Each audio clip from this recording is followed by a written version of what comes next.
happy Sunday. Welcome back to my channel. If you are new here, my name is Summer. I'm a registered dietitian, and in today's video I'm going to give you guys a few different mocktail options for dry January. I always get really excited around this time of year because I have a lot of people always asking me, friends, clients, asking me about what they can do instead of drinking alcohol for dry January. I myself, I don't consider myself sober, but I am very much a very rare drinker. I pretty much will do like maybe champagne at a wedding, mimosa, one or two glasses of mimosa at brunch, and that's pretty much it. I genuinely do not enjoy the taste of liquor alcohol. I absolutely hate wine 100% and beer, no doubt about it. And then mixed drinks, if it's really sweet and I can't taste liquor, yeah, I'll probably drink it, but otherwise it's a no-go for me. I'm very much a full-time mocktail girly, a mocktail mommy, if you would. Recently, I've been getting into non-alcoholic spirits. Typically, when I've been creating mocktails in the past, I've always just done things like working with different like syrups and beverages and like seltzers, water. But I've been trying out a few different brands of these non-alcoholic spirits. Three in particular that I'm using in this recipe, in this video, is the Stella Rosa, which one is this? Rituals, and then Lyre. I believe that's how you say it. And then this is something I found off of Amazon. It's not a spirit, it's a spirit enhancer in lavender, and I love lavender and florals and anything flowery, as you can see with my garnishes. So if you are somebody who is looking to partake in dry January this year, or you're just somebody who's wanting to decrease their alcohol consumption overall and you need a few ideas, this video is for you. Don't forget to like, comment, and subscribe. And without further ado, let's get into today's video. The first recipe that I'm going to show you guys is a ginger peach Bellini, which I thought would be a fun little twist on the classic peach Bellini. For a traditional Bellini recipe, you would want to use fresh peaches, but right now they're not in season, so I'm just substituting some canned yellow clean peaches in their own juice and taking a few slices and adding it to a short glass. Then I'm taking a muddler and smashing it up just until it gets into a nice chunky puree type consistency, just like this. Next, I'm taking a few spoonfuls of the peach puree and adding it to a champagne flute and topping it off with 2 ounces of ginger simple syrup.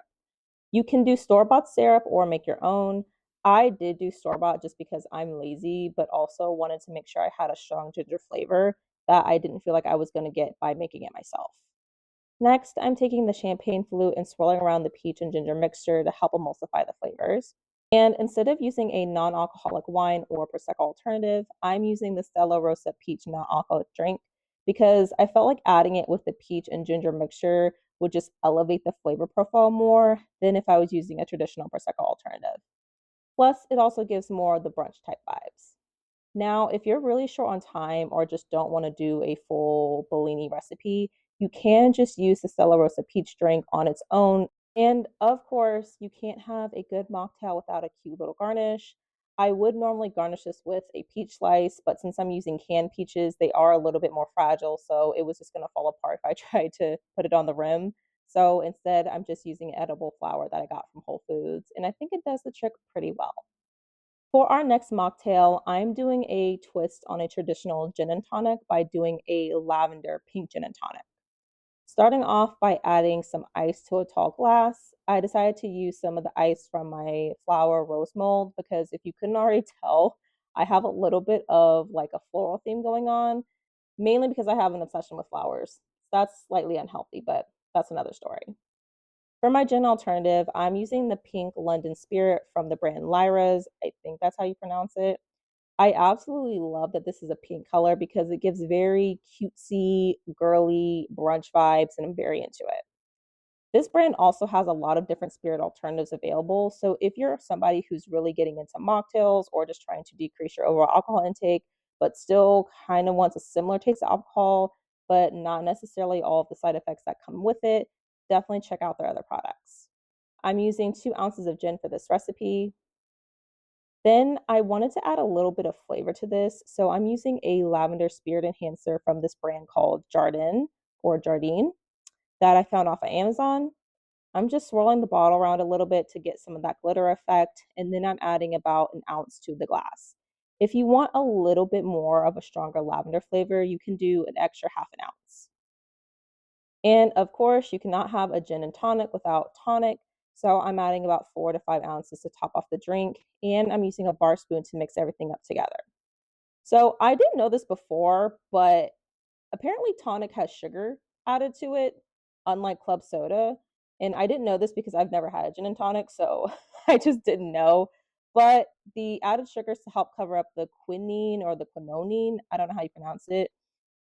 That's the ingredient that's added into tonic water that gives it a bit of a bitter flavor. So they add sugar into the tonic water to help kind of even out that bitter taste. So if you are trying to watch your sugar intake or cut back on a little bit of the calories, you can do either a diet or a light tonic. And of course, had to garnish this with a couple more flowers. Traditionally, a gin and tonic is garnished with lime, but I just felt like a lime didn't really go with this drink, so I decided to use some more of the edible flowers that I got from Whole Foods.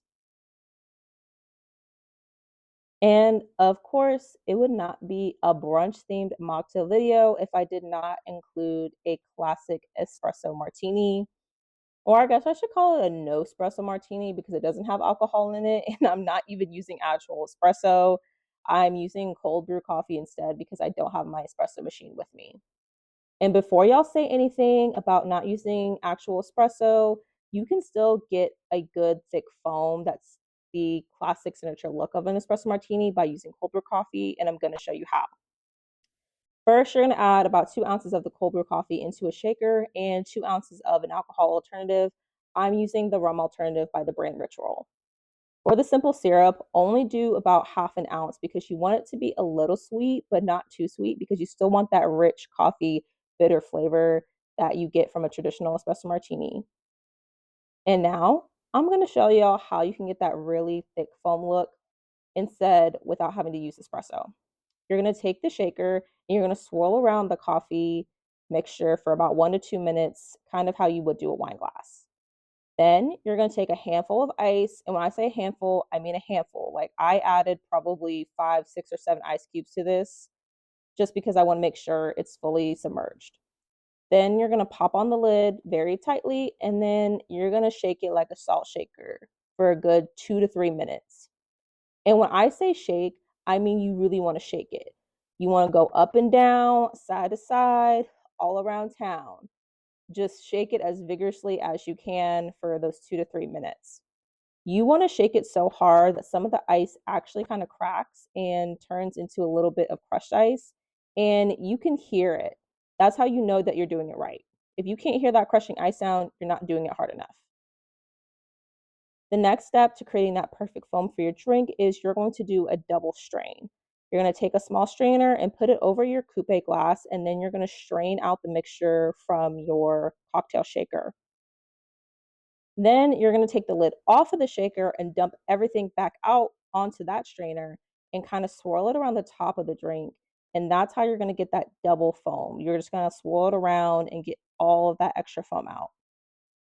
Doing the double strain also helps to make sure that you don't get any of those crushed ice pieces into the drink. And y'all, look at that. You can't tell me that that's not a nice thick foam. And you know you did the foam right when you get the little espresso coffee beans on top and they just sit picture perfect. And I'm not even lying when I say that this drink tasted picture perfect, if I do say so myself. Thank you guys so much for watching today's video. Let me know in the comments below what other type of mocktails you would like to see me do videos on, and I will see you guys next time.